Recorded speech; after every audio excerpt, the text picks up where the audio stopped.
अस्सलाम वालेकुम, आप देख रहे हैं डॉन न्यूज में मेजबान अब्दुल गफ्फार पुराम रिप्ले के एक और एपिसोड के साथ। पाकिस्तान सुपर लीग में कल जबरदस्त मुकाबला हुआ पेशावर ज़ल्मी और कोयटा का, और पेशावर ने उस मैच में कामयाबी हासिल करके प्लेऑफ में अपनी रसाई की जो उम्मीदें हैं उनको मजीद रोशन कर लिया है। कोयटा के अब 6 पॉइंट्स हैं, पेशावर के 8 हैं, लेकिन इसी तरह इस्लामाबाद के भी अभी 8 पॉइंट्स हैं और लाहौर कलंदर्स के 10 पॉइंट्स। तो अभी ये रेस जारी है। मुल्तान सुल्तान जिन्होंने 12 पॉइंट के साथ सबसे पहली टीम बने क्वालिफाई करने के लिए, आज उनका मुकाबला अनफॉर्चुनेटली अभी से ही टूर्नामेंट से बाहर होने वाली कराची किंग्स से होगा। तो इस मैच से भी बात करेंगे और साथ साथ जो टूर्नामेंट के अंदर मजीद प्ले ऑफ की सूरत हाल है और परफॉर्मेंसेस हैं उनका जायजा लेंगे। बात करते हैं पाकिस्तान सुपर लीग सीजन 7 की, जिसका आपको पता है कि अब वो मरहला आ गया है जहाँ पर हर मैच इस पर बड़ी अहमियत का हामिल है। और कल पेशावर और कोयटा का मैच था जिसके अंदर पेशावर की एक बड़ी कामयाबी है। अच्छा मैच हुआ हमेशा की तरह, पेशावर कोयटा क्लासिक कहा जाता है इनके मैचेस को PSL के, और कल भी इसी तरह की ही फाइट बैक दोनों टीमों की जानिब से देखने को मिली।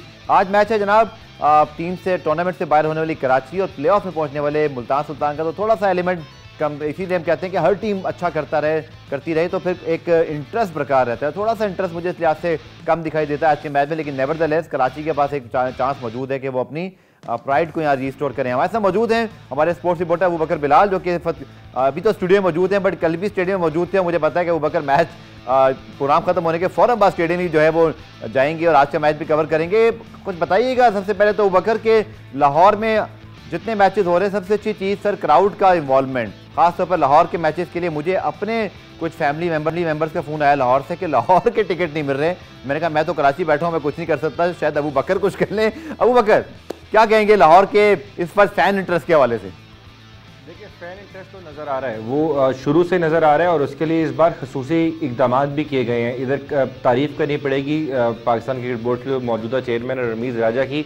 उन्होंने पहली बार ग्राउंड के अतराफ में फ़ैन जोन्स भी बनाए हैं, उनकी सहूलत को भी खुद मॉनिटर किया है। हमें चेयरमैन खुद जो है वो जिस टाइम क्राउड अंदर दाखिल हो रहा होता है उस वक्त के तमाम तर इंतजाम को भी देखते हुए दिखाई दिए, और उसकी बड़ी वजह है कि लाहौरियों ने बड़ी तादाद में सपोर्ट किया है PSL को, इसमें कोई शक नहीं है। काफ़ी 1-2 साल पिछले PSL लाहौर के अंदर हो भी नहीं पाया, लेकिन इस बार हमें अच्छा क्राउड दिखाई दे रहा है। और आज से तो गफ्फार 100% क्राउड की NCOC ने इजाज़त दे दी है। तो आज तो हमें तवक्को है कि चाहे मैच ऐसा है जिसका आपने जिक्र किया है, लेकिन यहाँ पर बाबर आजम के चाहने वाले बहुत बड़ी तादाद में लाहौर में मौजूद हैं, और तवक्को ये की जा रही है कि अगर 100% की इजाज़त है तो कम से कम एक हैंडसम क्राउड हमें आज भी ग्राउंड के अंदर दिखाई देगा।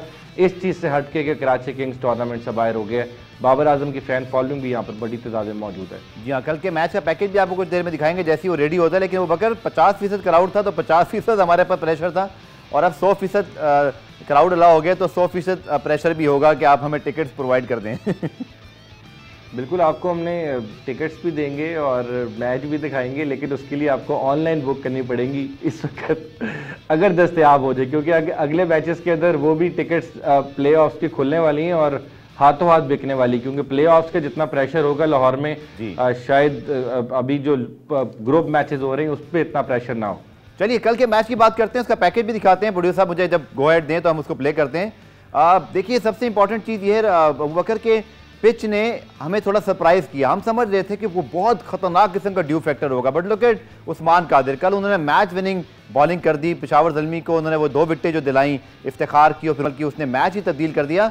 और चूंकि आपको पता है कि पेशावर ज़ल्मी और डॉन मीडिया ग्रुप पार्टनर हैं और मैं खुद भी पेशावर ज़ल्मी का सपोर्टर हूं, तो पेशावर ज़ल्मी की जीत पर वो कहते हैं ना कुछ खुशी का लम्हा हो तो मीठा होना चाहिए, तो कैडबरी मौजूद है। और जब इतनी अच्छी जीत मिली पेशावर ज़ल्मी को तो मैं ज़रूर जो है वो कैडबरी खाऊंगा। साथ साथ बकर आपसे मैं पूछूंगा कल के मैच के हवाले से ड्यू फैक्टर नज़र नहीं आ रहा, यही मुझे लग रहा है कि टीमों को एडजस्ट करनी पड़ी अपनी सिचुएशन।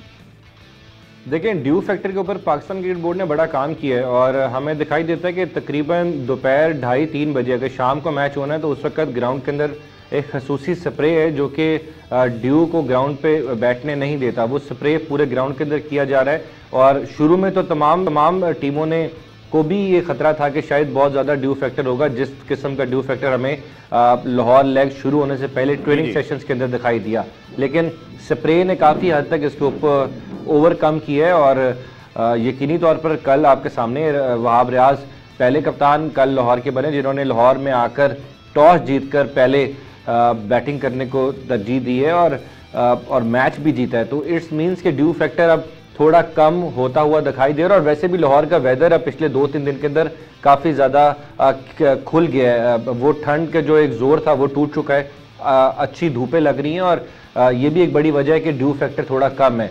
तो अच्छा एटमॉस्फेयर, मैं समझता हूँ कि क्रिकेट के लिए एक परफेक्ट वेदर इस वक्त लाहौर के अंदर मौजूद है और टीमों ने अब खेलना है, जो तगड़ा खेलेगी वो जीतेगी और यहाँ पर अब बिल्कुल बैलेंस होती दिखाई दे रहा है टॉस फैक्टर भी।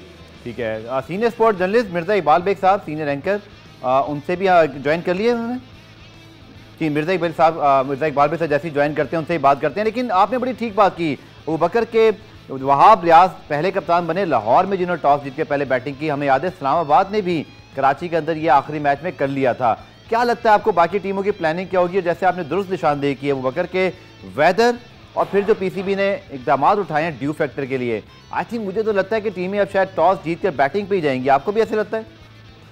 देखिए, अभी तक तो लाहौर के अंदर ज़्यादातर मैचेस उसी टीम में जीते हैं जो पहले बैटिंग कर रही है और पहले बैटिंग करने वालों को थोड़ा विकेट अच्छा मिल रहा है, खासकर पावर प्ले के अंदर बल्लेबाजों के लिए विकेट साजगार होता है, अच्छी लाइन लेंथ पे बॉल आ रही होती है। लेकिन जैसे जैसे मैच आगे चलता है लाहौर की विकेट के ऊपर बॉल स्लो होती है, बॉल का वो पिक नहीं रहती, थोड़ा विकेट स्लो होता है जिसकी वजह से बल्लेबाजों को रन्स बनाने में मुश्किलात होती हैं।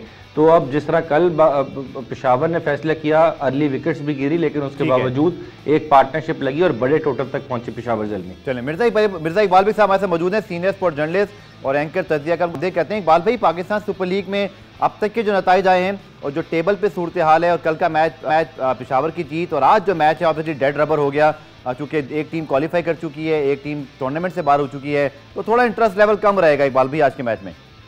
देखिए, आज के मैच में अब्दुल गफ्फार इंटरेस्ट होगा कराची किंग्स पर सबकी नजरें होंगी, क्योंकि पीएसएल की हिस्ट्री में कोई भी टीम कंसेक्यूटिवली 7 मैचेस नहीं हारी, बल्कि ये तो 8 मैच हार चुकी है। आपको याद होगा एक अपना आखिरी मैच अबू धाबी में हारी थी कराची किंग्स। तो सबकी नजरें कराची किंग्स पर होंगी, क्योंकि कराची का नाम वाबस्ता है, तो लोगों की ओनरशिप है कराची के साथ। तो लोग ये चाहेंगे कि ये टीम आज कामयाबी से हमकिनार हो और किसी हद तक आंसू पोंछने में कामयाब हो, जिसके इम्कानात कम नजर आते हैं क्योंकि मोरल डाउन है कराची की। इकबाल भी कतई कलामी, आपके ख्याल में क्या वजह है? कराची जैसे आपने कहा इतना बड़ा शहर, स्टेक होल्डर्स हैं, उसको ऑन करने वाले बहुत हैं, उसकी फैन फॉलोइंग बहुत है, बट क्या वजह आपके ख्याल में कि परफॉर्मेंस अच्छी नहीं है? बुनियादी वजह अब्दुल गफ्फार टीम का सही तरीके से इंतखाब न होना है, क्योंकि जब ड्राफ्टिंग हुई थी वसीम अकरम जैसा बड़ा नाम मौजूद है और फिर इन्होंने बाबर आजम को कप्तान बनाया। मुझे लगता है बाबर आजम का इनपुट था या नहीं था जो टीम की सिलेक्शन थी ड्राफ्टिंग में। उसके अलावा इनके साथ फैसल मिर्जा है जो 3 बरस तक या कुछ ज्यादा अरसे तक पाकिस्तान क्रिकेट बोर्ड के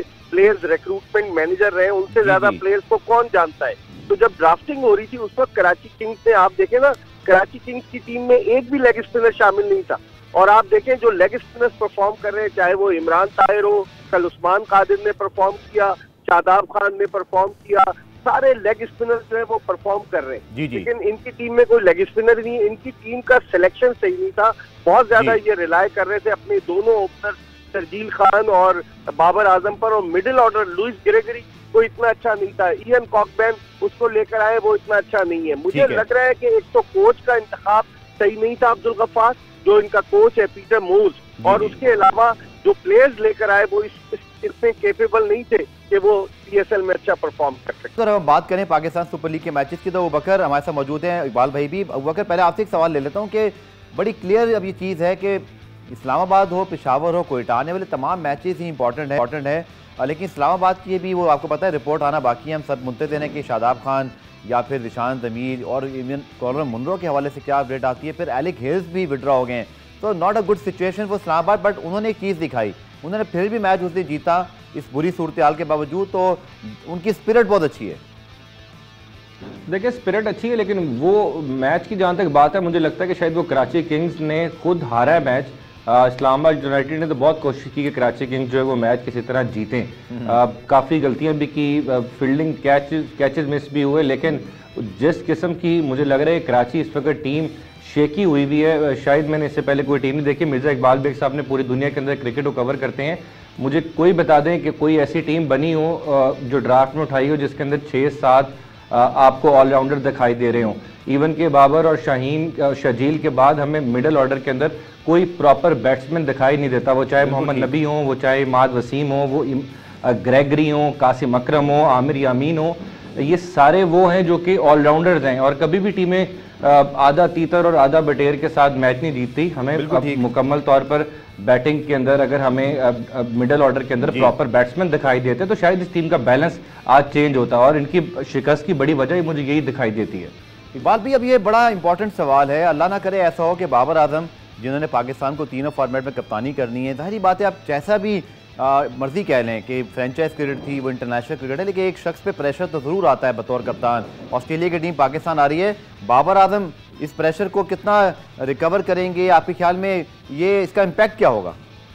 देखिए अब्दुल गफ्फार, बातें तो होना शुरू हो गई हैं। मैं अबू बकर की इस बात से बिल्कुल इत्तेफाक करूंगा कि ऑलराउंडर जिन्होंने भर्ती किए हुए, टीम का बैलेंस सही नहीं है। दूसरी तरफ जो आप बात कर रहे हैं ऑस्ट्रेलिया की टीम पर, देखें अभी से बातें होना शुरू हो गई कि रिजवान T20 में कप्तान हो सकता है। बाबर आजम ने पूरे टूर्नामेंट में सिर्फ एक छक्का लगाया है, अब तक 7 मैच खेला है, उसका स्ट्राइक रेट देखें तो बहुत सारी बातें होना शुरू हो गई और उस पर भी प्रेशर आ रहा है जिस तरीके से वो खेल रहा है, क्योंकि उसको ये कहेंगे सारे घर का कमाने वाला एक ही कफील है इस पूरी टीम का, बाबर आजम, जिस पे रिलाय कर रहे हैं और वो रिलाय करते हैं, वो रन भी कर रहा है, लेकिन बाकी भी तो कुछ करें।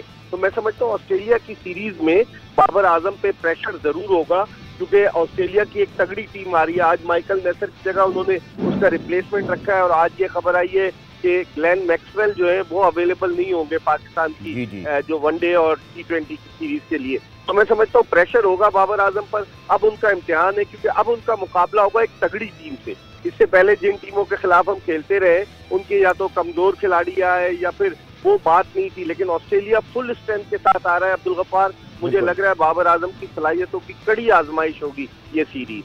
आपने इतनी क्रिकेट कवर की है, इतना माशाल्लाह आपका तजर्बा है इकबाल भाई, ठीक है। अब दो तरह की बातें हो रही हैं, एक तो ये कि अगर कोई प्लेयर लंबा खेलता है तो फिर उसको मैच फिनिश करना चाहिए, एक तो ये थ्योरी है। दूसरी थ्योरी ये है कि वो उनका रोल यही पाकिस्तान टीम में, बट वहाँ रिजवान अब उनको बड़ा अच्छा उनके साथ उनकी केमिस्ट्री है, फिर उसके बाद बाकी प्लेयर्स आते हैं तो रन रेट चलता रहता है। क्या क्या बेहतर हो सकता था? बाबर आजम की परफॉर्मेंस सेटिस्फैक्ट्री है आपके ख्याल में खुद भी? देखिए अब बातें होना शुरू हो गई, क्योंकि आप अगर देखेंगे जो टॉप रन गेटर्स हैं इस पूरी PSL में वो ओपनर्स हैं ज्यादातर। आप चाहे मोहम्मद रिजवान को देख लें, आप चाहे शान मसूद को देख लें, वो टीम में आ गए, बाबर आजम को देख लें, ज्यादातर ओपनर्स हैं। तो एक सवाल ये भी उठ रहा है अब्दुल गफ्फार कि क्या बाबर आजम को वन डाउन पोजीशन पर लाया जाए? फखर जमान रन कर रहे हैं, वो तो टॉप स्कोरर है, 400 से ज्यादा